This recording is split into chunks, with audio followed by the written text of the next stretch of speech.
Hello everyone. Today I am going to read the first page of the book called The Alchemist, written by Paulo Coelho.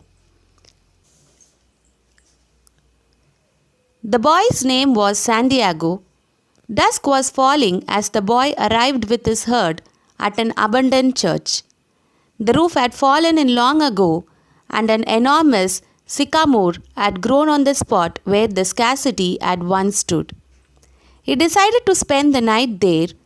He saw to it that all the sheep entered through the ruined gate and then laid some planks across it to prevent the flock from wandering away during the night. There were no wolves in this region, but once an animal had strayed during the night, the boy had to spend the entire next day searching for it. He swept the floor with his jacket and lay down, using the book he had just finished reading as a pillow. He told himself that he would have to start reading thicker books as they lasted longer and made more comfortable pillows. It was still dark when he awoke, and looking up, he could see the stars through the half-destroyed roof.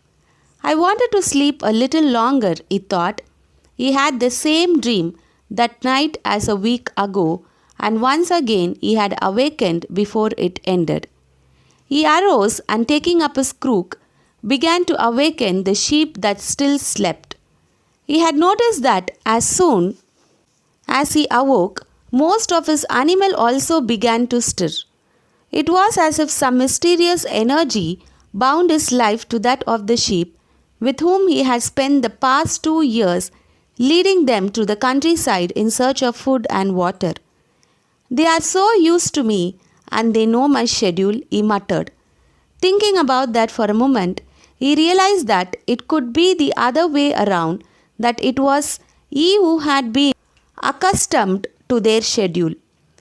But there were certain of them who took a bit longer to awaken. The boy prodded them one by one with his crook, calling each by its name. He had always believed that the sheep were able to understand what he said. So there were times when he read them parts of his books that had made an impression on him, or when he would tell them of the loneliness or the happiness of a shepherd in the fields. Sometimes he would comment to them on the things he had seen in the villages they passed.